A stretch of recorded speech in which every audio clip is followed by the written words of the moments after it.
We're fortunate today to have Wayne Kachmar here to talk with us about the restoration, the complicated, extensive restoration of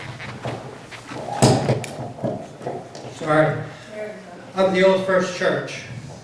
As you can see, I think most of us know the building, at least the outside, and we'll get to see a little bit of the inside too, I suspect.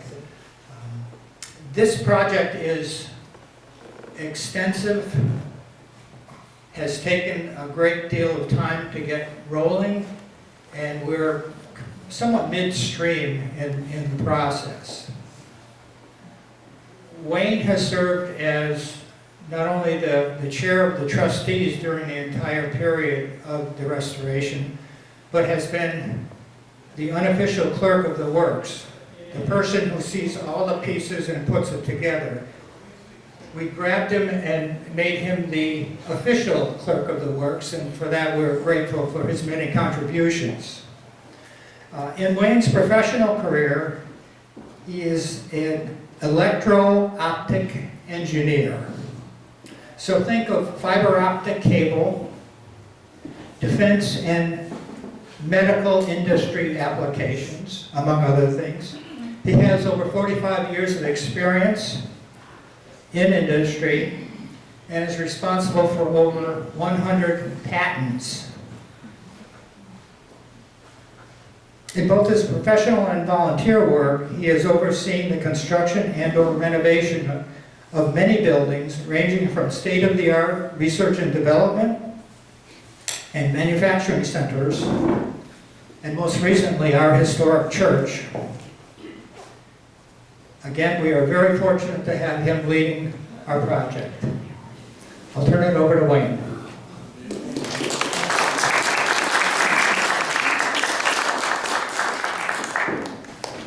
Thank you for that very nice introduction. As you know, we're talking about pretty much what we have done to date on the old First Church. So what we're going to describe is the projects that have happened. I'm sorry if I turn away, I think you can't hear me. If I get too quiet, just raise your hand and I will get louder. I'm good at that. But the intent behind this is to give you a background of how we started, what happened, and what we've done to date and why we did what we're doing. That's a little bit more complicated than just saying this is what we did.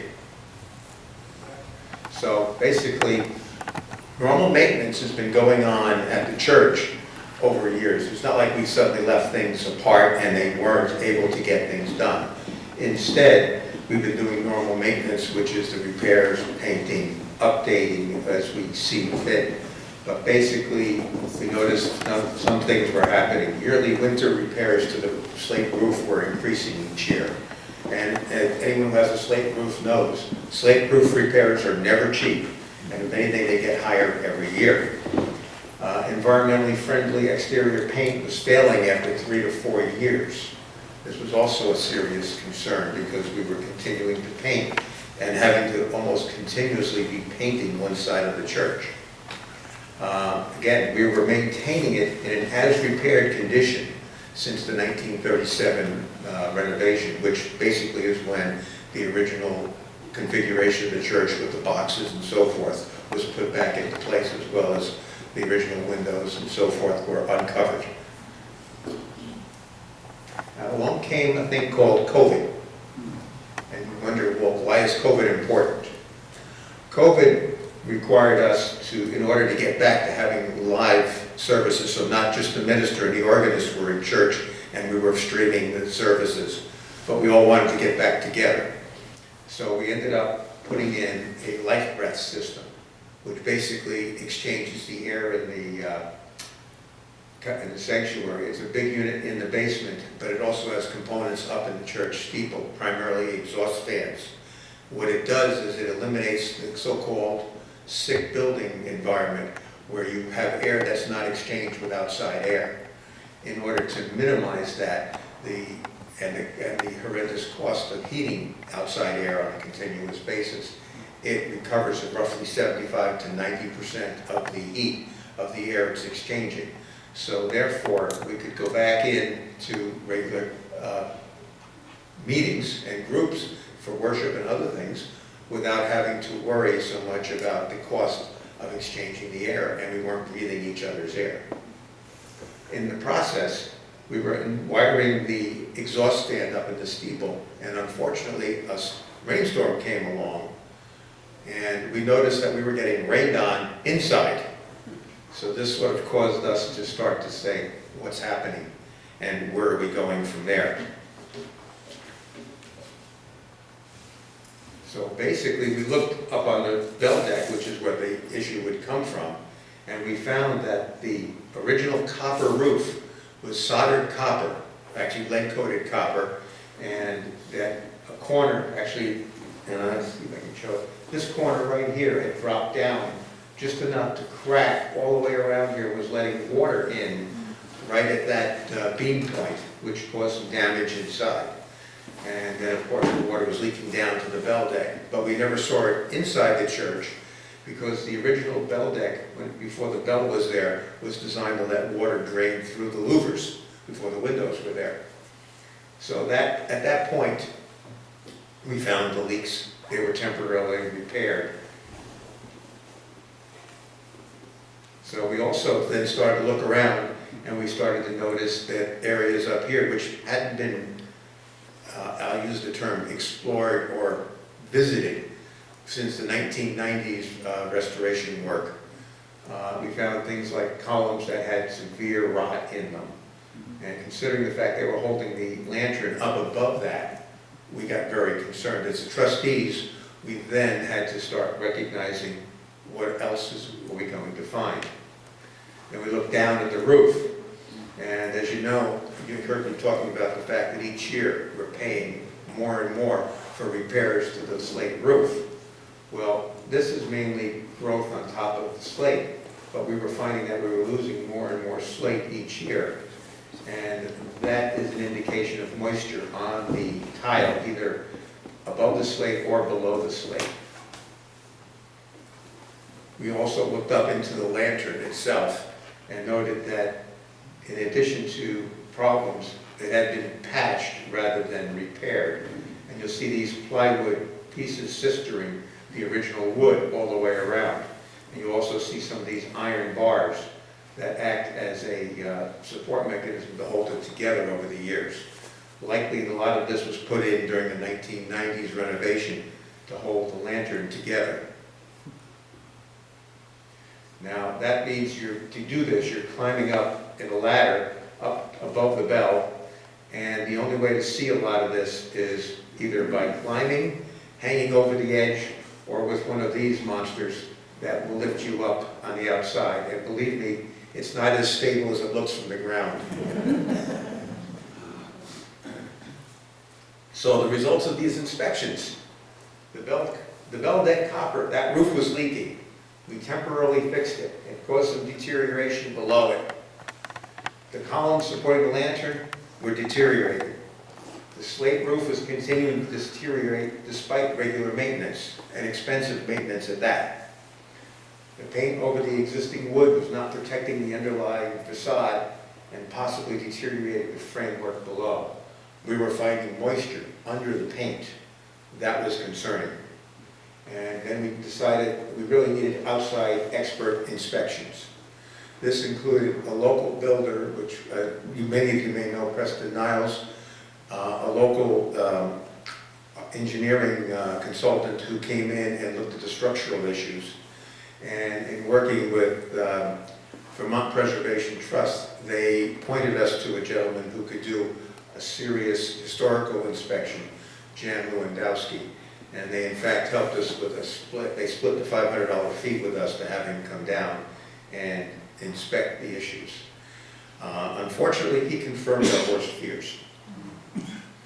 So we then needed to triage our repairs. You can't do everything at once. As much as we would have liked to just say, okay, turn it on, we had to raise money. That was step one. Step two, we had to figure out what we could do in what order so that contractors didn't literally walk over themselves. Worst thing you can do in a construction or restoration project is have contractors in dispute with each other. That doesn't sound like much until you realize it makes a referee's job a lot easier. So we had to take the choice that we would reinforce the columns and repair the water damage to the steeple bell floor first. That was a temporary fix, if you will. But it would give us the time to raise money and to start the next step. We also noted that the weather vane tilted and moved with the winds up there. Now, it's not supposed to tilt, it's only supposed to spin around. It wasn't spinning, but it was tilting, so that had us concerned, so we had to remove the weather vane. And then we looked at the roof itself and said, yeah, the roof isn't in need of replacement, really. And we'll talk a little bit more about that as we go into detail. We had to strip and repair the front facade and steeple, prime it, and repaint it. We didn't know what we were going to find underneath, and you weren't going to find it out till you went up and inspected it. Remove and restore the lantern, repair and replace the columns, and then protect the bell deck, roof, and repair the railings and the underside of the lantern frame. And that's just the repairs. Now, we haven't talked about anything more than what's required to maintain this treasure in Vermont. Step one is the columns were repaired. You see there's a steel iron bars on both sides of these columns. This was the temporary repair on the columns, just to keep them from deteriorating further, because with the winds that are up there, and there are significant winds at that height, a light breeze at ground level, when you're climbing up that ladder, is about 25, 30 miles an hour or more. And believe me, I'm no lightweight. When I'm standing on the ladder and it's vibrating under my feet, that's when you know there's real wind up there. And so we literally had the folks from greater heights came, and you'll see the gentleman right there hanging on the crane line coming up to take the weather vane out. And here he is up on the crane attaching the weather vane to the cable that he's attached to. Obviously there were two brothers who do this, and they have to work very closely together. You got to be very sure of the person in the crane. And there's the actual short video of him swinging around up there and hooking this thing up. That would not be me. And to give you, you'll see in a second just how far up he is at this point. Everything from the ground doesn't look that far away until you get up close. Wayne, would you clarify what the lantern, what portion of this is the lantern? Surely. When I talk about the steeple, that's this entire assembly. The lantern is this portion of the building above the bell deck. The bell deck is where the bell sits here, and this is called the lantern because it's an area above the bell deck. And it basically is decorative and holds the weather vane. Thank you. Thank you. Now, once that thing is down, you get the feel for the size of it. Up there, it looked pretty small, like someone could just pick it up and carry it. That's 26 feet long and weighs between 300 and 400 pounds. Now, up close, you'll see here, this was deteriorated, it was being held in place by the wood, and this pyramidal spike was just driven down into a center column or beam. It probably heated and shoved down, and the copper roof went underneath this piece here originally. That wood had deteriorated as the wind pushed and pulled, and when the renovations were done later, they put lead sheathing over the top, but water would leak in through there and got to the wood down here. So when we took this off, it was well nigh time to do so. By the way, this little piece you see up here is the original 1804 lightning rod connection. Now, we had input from several different professional sources at this point. We were looking at it, we talked to vendors, and it became clear to us an important consideration. We have generally been reacting to damage and doing general upkeep. We were looking at this, what do we have to repair, much like you would with your home. In reality, this is a state and federal treasure, if you will. It is Vermont's sacred shrine. We need to up our game. We need to realize we can't kick this can down the road any further. It was time to look at what do we have to do to preserve this. And we really determined, as we did this, that it was time for the 100-year review. Just as they did in 1937, we needed to look at what we need to do to hand this to the future generations 100 years from now. Not to patch it up and hope that somebody would come along right after us and patch it up again. So this is what was done instead. We started with the roof on Sirius, and what you're seeing here, this took them a week to put this scaffolding up on each side of the building. And the reason for the heavy scaffolding for roof work is you're dealing with slate. Everything you're putting up and taking down is heavy, very heavy. After the presentation, I have a couple of pieces of old and new slate here. You can feel them, handle them. You'll feel the weight, but you'll also see the color difference. They are basically the same color. One is weathered, one is new. It's an interesting step when you realize just how far the work had to do, because the platform up here is at the edge of the roof. Now, as we started to take the roof off, we realized what was causing our problems with the slate. A lot of the problems related to the fact that under the slate was actually a large amount. The original roof was a cedar shake roof on top of these boards. And the cedar shakes over the years deteriorated and basically flattened out. The very good copper nails from the time did not. So every time we had a heavy snowstorm, and this year we know what that looks like, the slate was pressed against the copper nails and started more and more of them would crack each year. So in order to prevent that, we had to literally strip the roof down to the original boards. And you'll see how nice and wide those original trees were that divided those boards, and then remove all of this material after we remove the slate. The piece you see here is some of the copper flashing down the center and along the edges. Now, as we started to do this, you'll see on one side we stripped it down.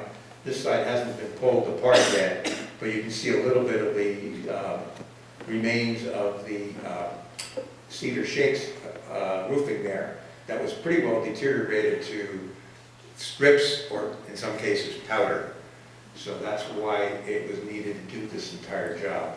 What we wanted to do is to preserve as much of the original architecture and structure as we possibly could. So you can see all these boards were maintained. The nails were pulled out, not cut off, pulled out. Now, we found as we started to do this were unintended consequences. You'll see here one of the sleepers on the side had quite a bit of rot in it, and it was quite hidden. You would not see it from either the inside here or from the outside, because the flashing would have covered it here and the slate would have covered it here. But as this indicated there was a leak that was coming down, not going inside, but going down through here and down through the wall. So this became an important piece that had to be replaced. This is a close-up of what you see. It's basically a dry rot. Over time, that leak had been repaired, but unfortunately, the damage was already done in the wood. So we had to end up getting a new piece, hand-cut, to match the original type of wood and the shape. Then we started to repair the roof. We wanted to maintain the original roof. We covered it with CDX plywood, which was screwed down into the original wood. And from there, we put on basically a modern version of an ice and snow dam underneath it. It's a poly mixed pitch material that's considered the preferred material for long-term use. And you can see back here a couple of rolls of black material. That's a high-density, high-molecular weight polyethylene interlayer for the slate. The slate company actually produces this material along with the slate to put together a lighter weight version of a slate roof. However, because of the material's high carbon content, it can actually last for 100 years, and their warranty for this roof is 100 years. And this, we believe from the colors configuration here, that the new slate came from the same quarry the original slate came from in Pulteney. So you're seeing, and it's, like I say, you look at the samples that are here, and you'll see that where the nail had broken, where the original slate color is. You can also see the discoloration from weathering. But it gives you an idea of the amount of thought we did in the process. So you see this layer is laid in between the 2 layers of slate tiles here, so that if a slate ever breaks, you have a double layer of protection. And this is the new roof. Believe me, when that came on, we all breathed a sigh of relief about being dry underneath. You'll notice also that's a copper seam down the center, and there's copper flashing around all the edges, just as the original was. Now, we started to look at the front of the church to start restoring the paint.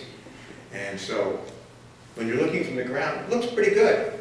When you start to get up, and you're up on a lift, you're looking down and you get to touch things that you normally wouldn't be able to touch. So if you look at the second picture over here, I will give you a quick video of what it looks like when you're on the lift and looking down at it. By the way, you can see the new copper flashing there, and you can see how the wood looks up close. And then that's when we started to realize, not such a good idea to leave this wood or just patch it.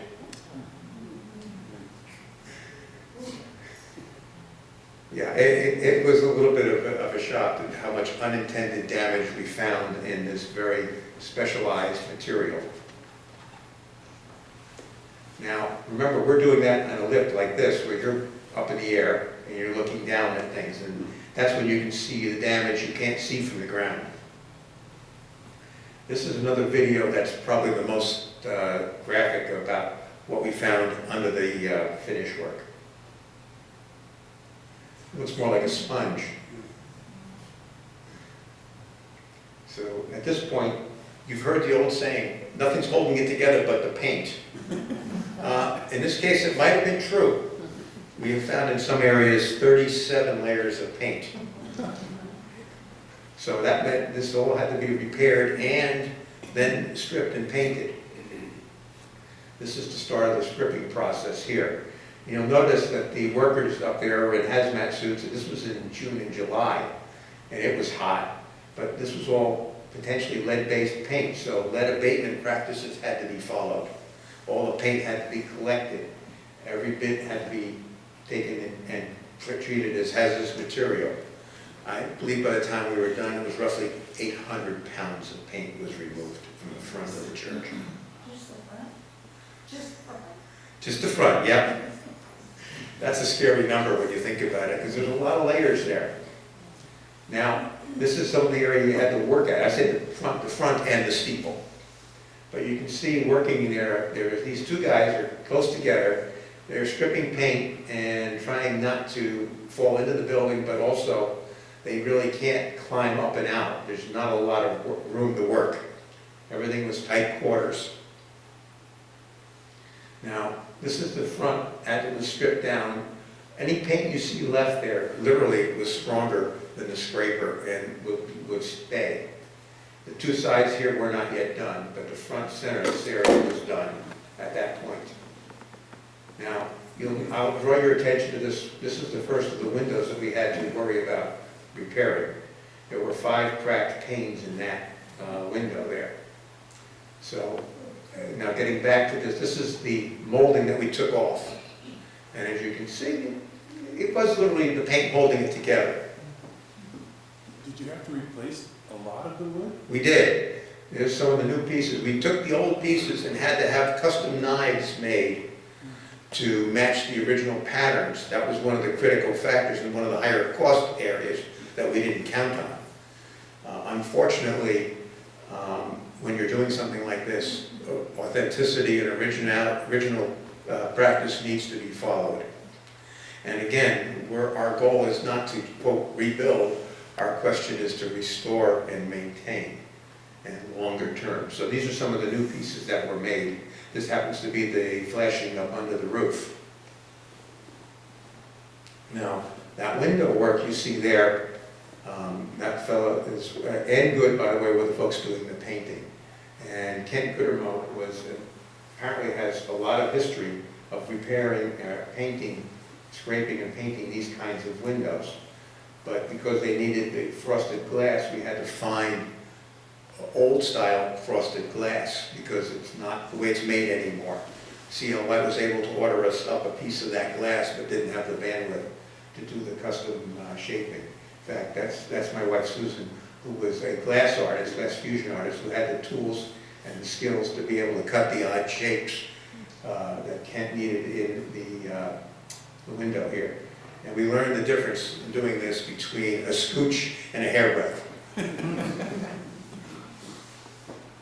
So at this point, there's the window redone. And this gave us a taste of what the other windows are going to take all the way around the building as we get further down the path.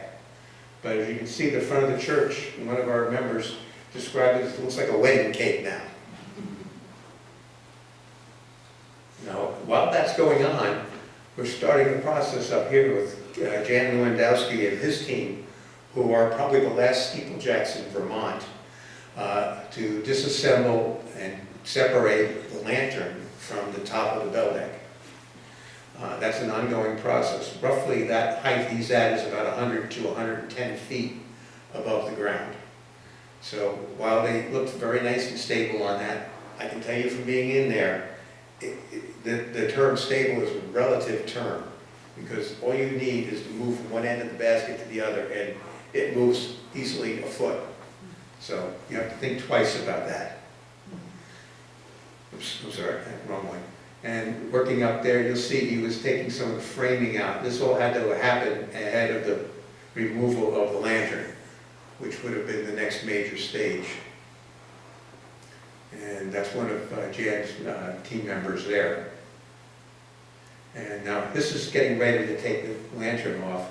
You see this very heavy-duty crane. Those of you who were around the day we did this probably were, everyone was saying, what day is it going to be, what day? And the answer was, we think it's going to be X. But just like with a rocket launch, it can't rain, you can't have wind, and it had best be able to not be a weekend or a high travel day. So we had to schedule all those things, work with Bennington PD, who provided us with an officer for traffic management. And the next video here this is getting ready to take the unit off. You see how high it actually is. And there we had to cut holes in there to bring the straps down into the frame to the portion that was as solid as possible. Yes? Did the original lantern have glass panes? No, it was always faux wood, faux windows made out of wood. It would have been nearly impossible to maintain that as a view, and no one would have been up there. Now, this is actually the video of removing that lantern. And what you'll notice, there's one gentleman standing on the ladder here. There's actually two more up inside here who have to lay down, make sure in case anything falls, it doesn't fall on them. So at this point, we're now lifting the lantern off. The piece you see hanging here are one of the old spotlights that had actually broken loose from here. And then there's the other two guys coming up now, saying, okay, we're safe. And we're starting the process of bringing it down. I had a few folks who asked me if it was a flying saucer at this point, but you get an idea of just how difficult it is, because a 100-ton crane is only when it's straight up. The further out you go, the lower the load rating. And at this point, you've got roughly 15,000 pounds there, or 7.5 tons in the air. You don't want that swinging with the wind. So you can see these guys are up here that are all very thankful it's on its way down. And it's getting down to the ground. And the scarier part is, it looked pretty small up there, didn't it? Like it could fit in here. As it comes down, and those of you who had the chance when it was on the green to see it, recognize it's a lot bigger up close than it looked up on top of the church there. This gives you a much better feel for the sheer size. And they brought it over and put it in the village green, which again, we thank the village of Old Bennington for allowing us to use the green to do the disassembly and reassembly work. Because it would be near impossible to have trucked that anywhere else. So you can see the size of this. And you can also see how the bands are held right through the center of the main beams inside here.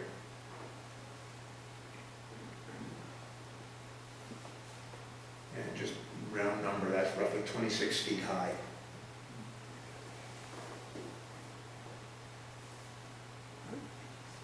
Wayne, Yes. did the crab need to be repaired too? The what? The crab or the? Yeah, that crab is the bottom of this unit. Yeah. You'll see in a minute. This is some of what we found when it came down. That's one of the bolts that's sitting there, and you can see just how much wood is not around it. And this is a piece that was covering it out front. It was sort of a faux column on the outside. And basically, paint was good. Unfortunately, behind the paint was a lot of moisture had come in and deteriorated the interior of that wood. So as we started to look around, there's another bolt. And as you can see, as it was being disassembled, the general reaction from Jan Lewandowski's team was, yeah, it was in rougher shape than it looked. So over the years, the painters had done a good job up there. And I believe the last time it was painted was the 1990s renovation and repair. So here we are starting to disassemble the unit. And this is from the window below the bell looking down at it. So you get a feel for just how far up it is to this.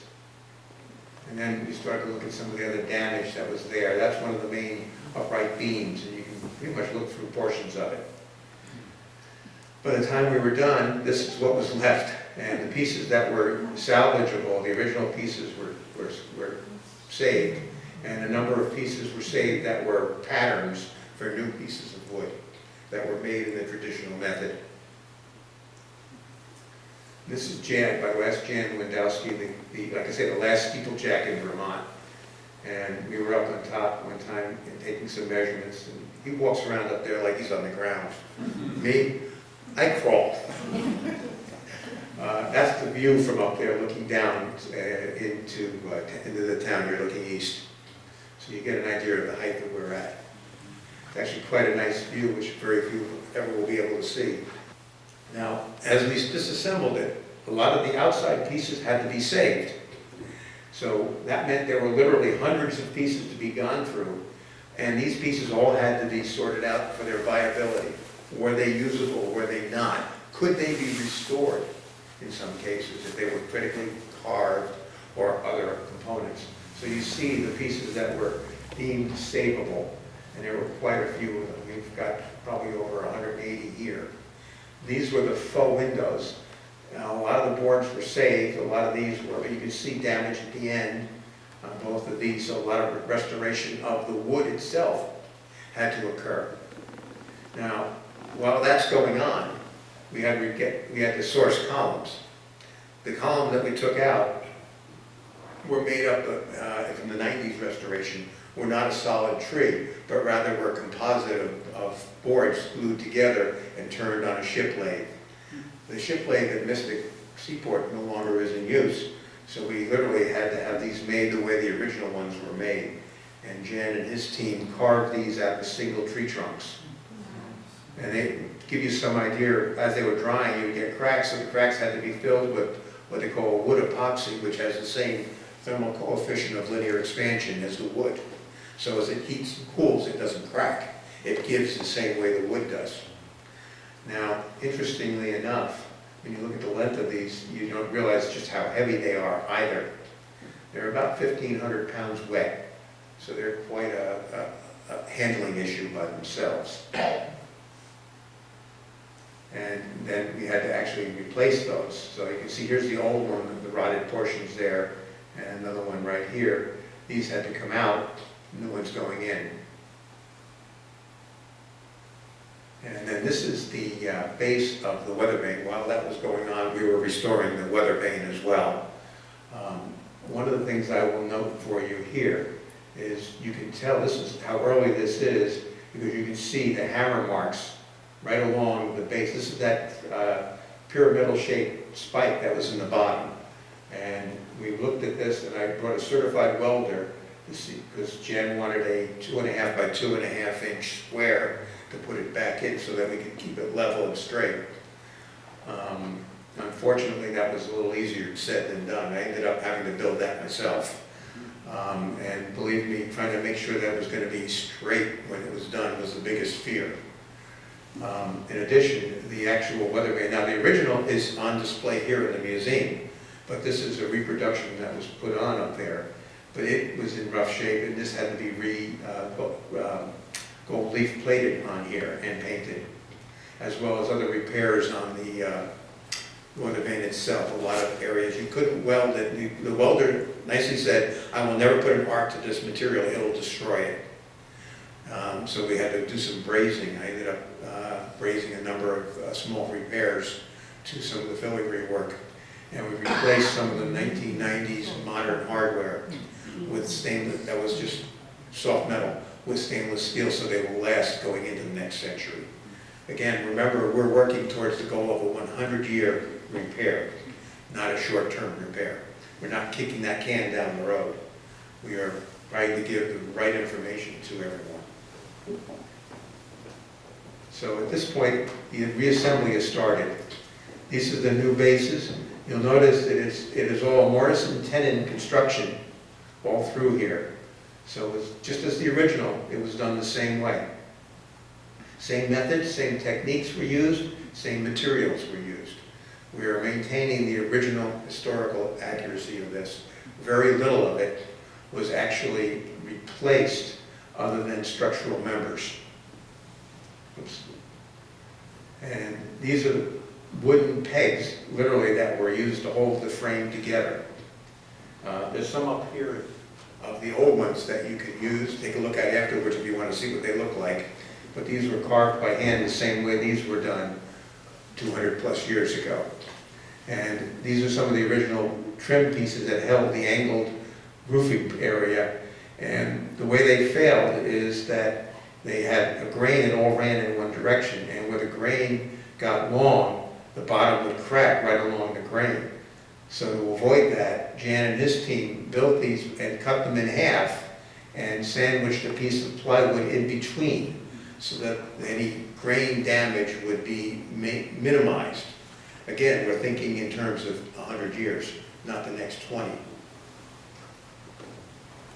So when we talk about restoration of a lot of the trim work, this is wood epoxy that had to be shaped and formed into all of these pieces.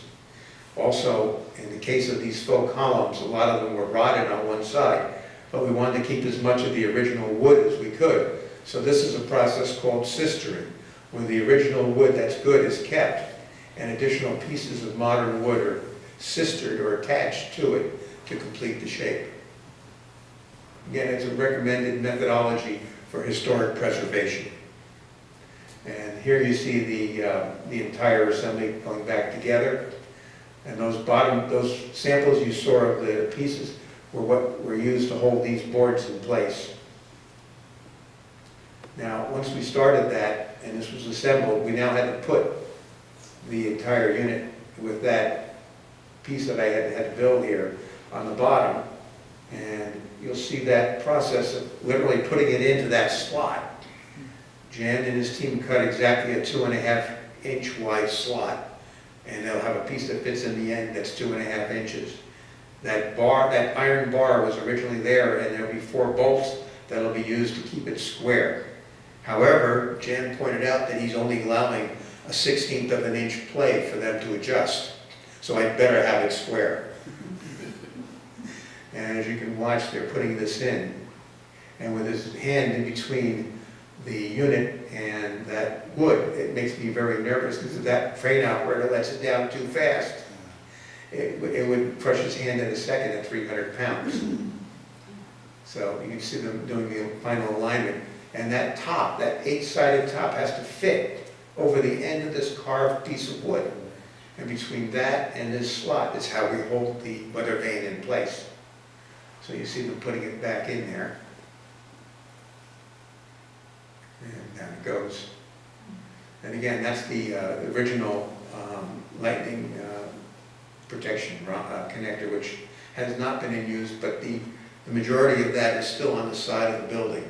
And it is actually a set of steel cast hammered iron bars that are attached to make sort of a long chain. Think of links that are about 6 feet apart. And that's how they originally did lightning protection in 1804.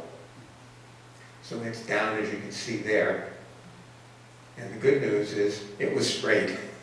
And I breathe a big sigh of relief. This gentleman here is putting the zinc-coated copper roofing on it the same way the original was put on, which is a by hand process using a pair of tools that look like a pair of pliers with a duck bill on it, flattening the material, folding it over, and putting it in with copper nails. And as you can see, he's standing on that thing up in the air with absolutely no fear. I think he's probably the last guy who can do that in the state of Vermont. Now, from there, I'm going to bring a little interesting note here. Painters are sort of unique, whether they're Rembrandt or house painters. They like to sign their work. So here you'll see a number of painters have, over the years, in various places up under in the bell deck, have signed their work. Some of them in the most difficult to get to spaces. This particular one is the underside of the bell deck, where the ladder comes up. So the only way to see it is to turn it around upside down on the service gangway or catwalk and look up to see this here. And you'll see the date, December 13th, 1890. And these are the gentlemen who did the painting and their ages. And you'll notice most of them were young. I guess C. Price must have been the owner, he was 45. The rest of these 16, 26, 30, 28, 25. But we have found this in numerous places across the unit. When we were doing this work, we were surprised everywhere we went. We found some painters' names, including those who are presently doing the work, because they also did work in the 1990s. And that would have been the Ann Good team, Herb Anderson, Kent Goodermoot, and a few others. So this is the bell. We were up there working on the next phase, which is to get underneath the bell and lift it up so we could replace a couple of the timbers. And what do we find underneath? More painters. They literally had painted their names up under the bell.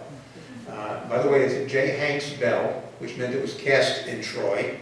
And you can see former Governor Titchener was the donor of the bell. Now, this is the process of taking that restored lantern and weather vane back up. As you'll notice, it's pretty big. There's about 50 feet there, 54 feet from here to there. So these straps were over 70 feet long. And again, the same issue, I've got to be very familiar with the statement, weather conditions permitting, weather related, because everything had to be right. It had to be calm and sunny, and the bottom line is I appreciate better the early Cape Canaveral launches where they talked about we're scrapping it because there's a cloud, there's a storm coming. I now know what they mean.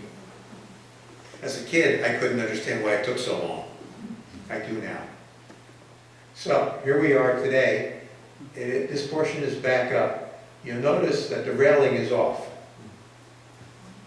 The railing, surprisingly, by the way, was never actually attached to the roof.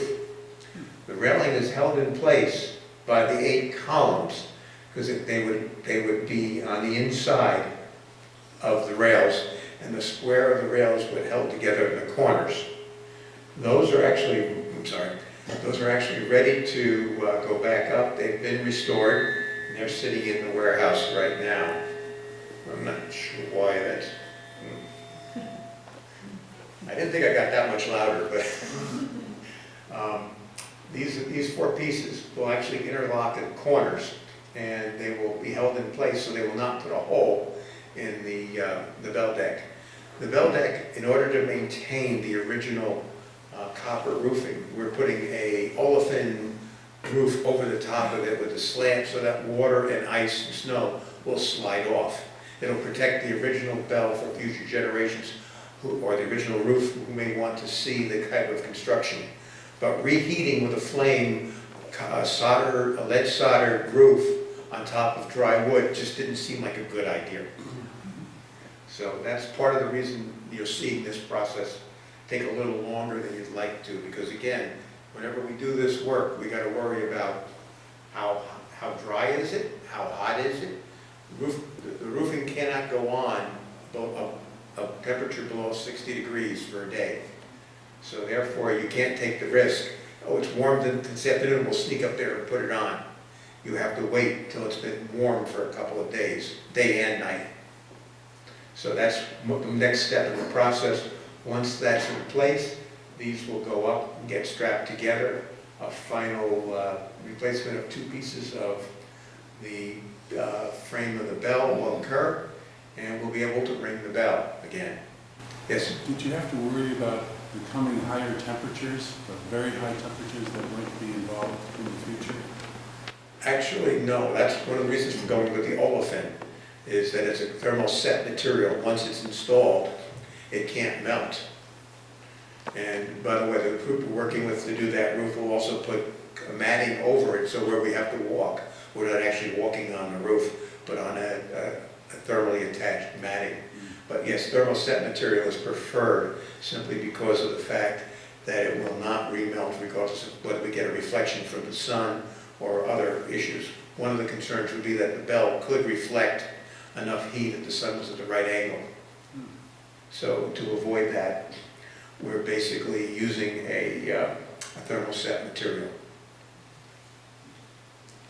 So at this point, our next steps. Yes?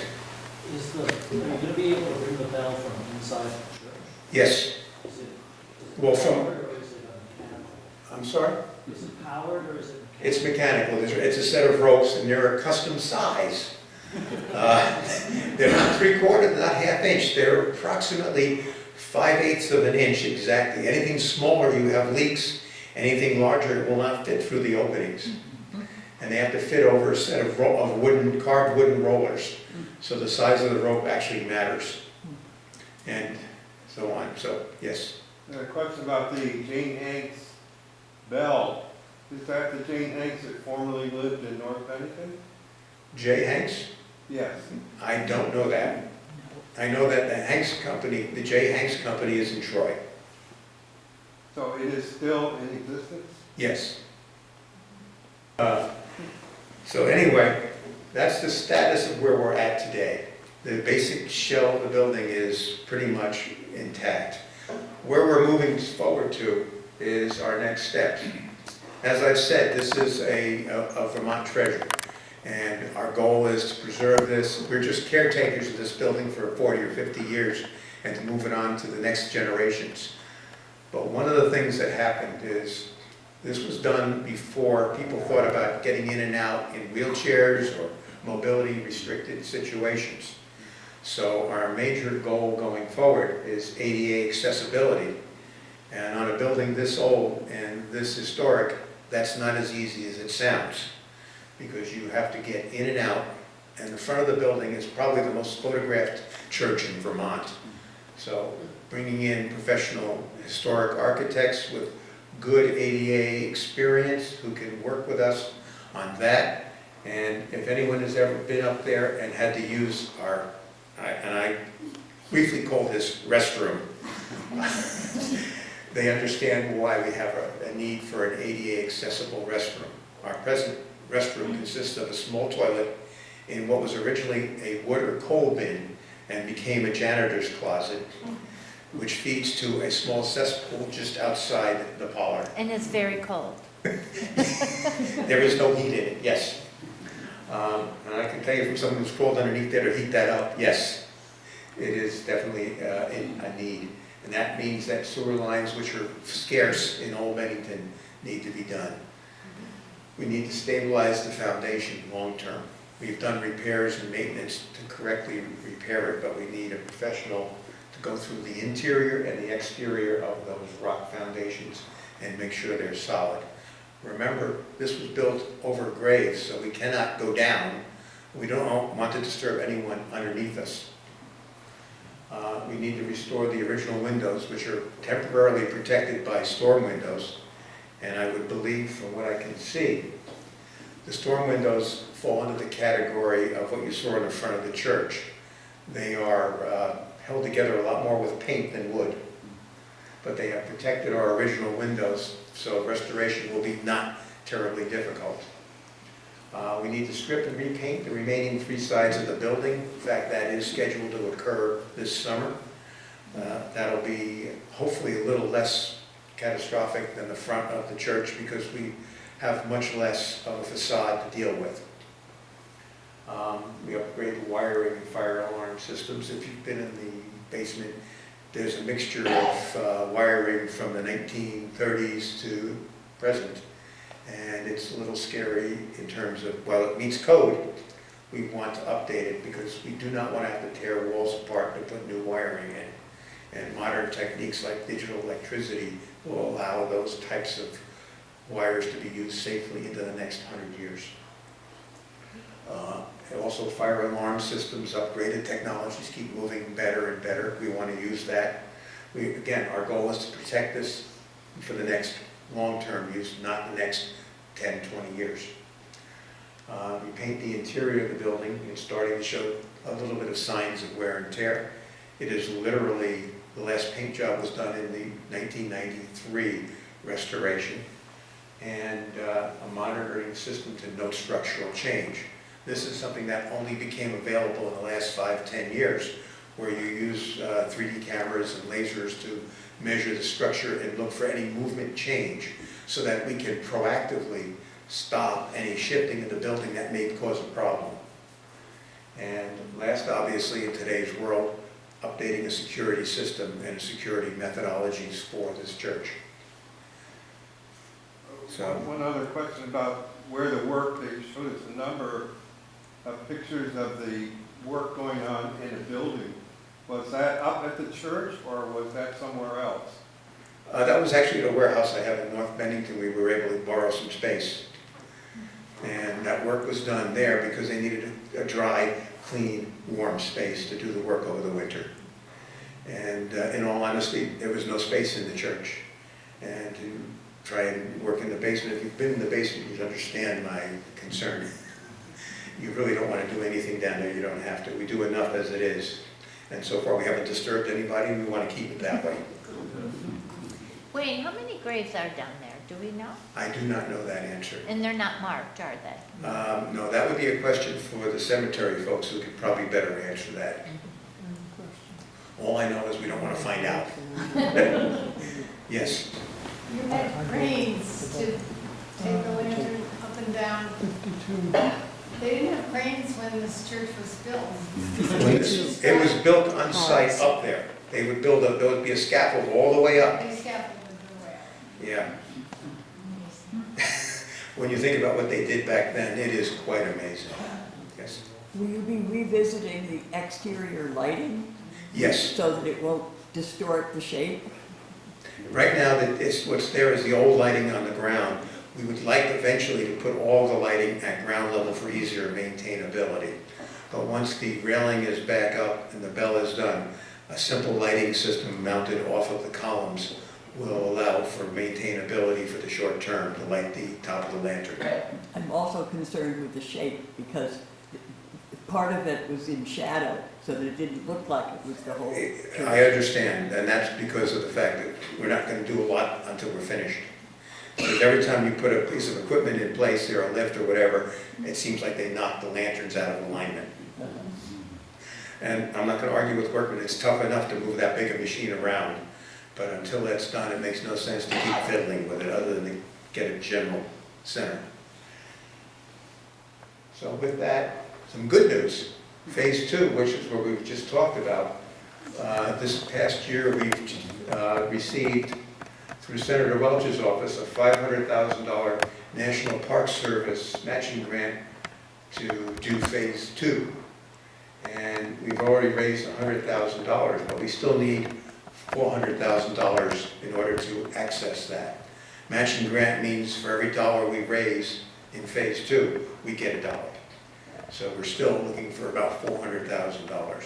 So this is the part where I ask all of you to try and help us with that. Either you know it or companies you work for who may be possibly able to donate, or if you know other folks who may be interested enough to see this going forward. But our goal is to fund phase 2. We have funded phase 1 on, if you go through friends and folks here, of over $560,000. So understand, phase 1 was expensive. Phase 2 will be even more expensive. We're roughly $1.2 million is the estimate. So that's the part that I get to ask for money, more money. Other than that, that pretty much is my talk, and I thank you for your attention.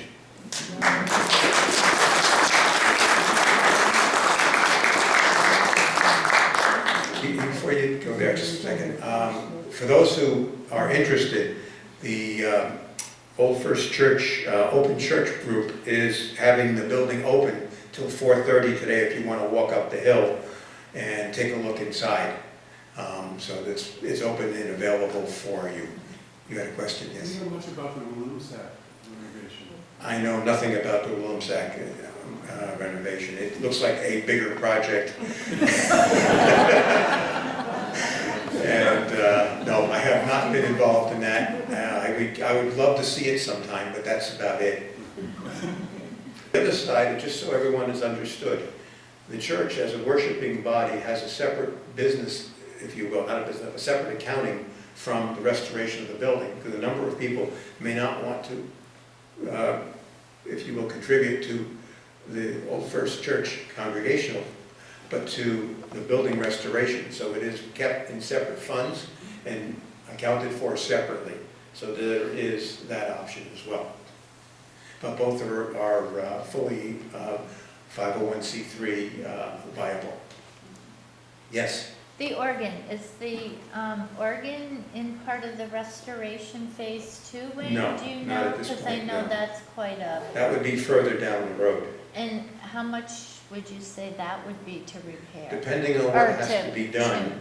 Okay. And that would vary tremendously from repairs to restoration to upgrading. As with any pipe organ, there are lots of parts that can be changed, but you don't necessarily change the whole organ at once. Is there any other questions? If not, thank you for your attention. Thank you.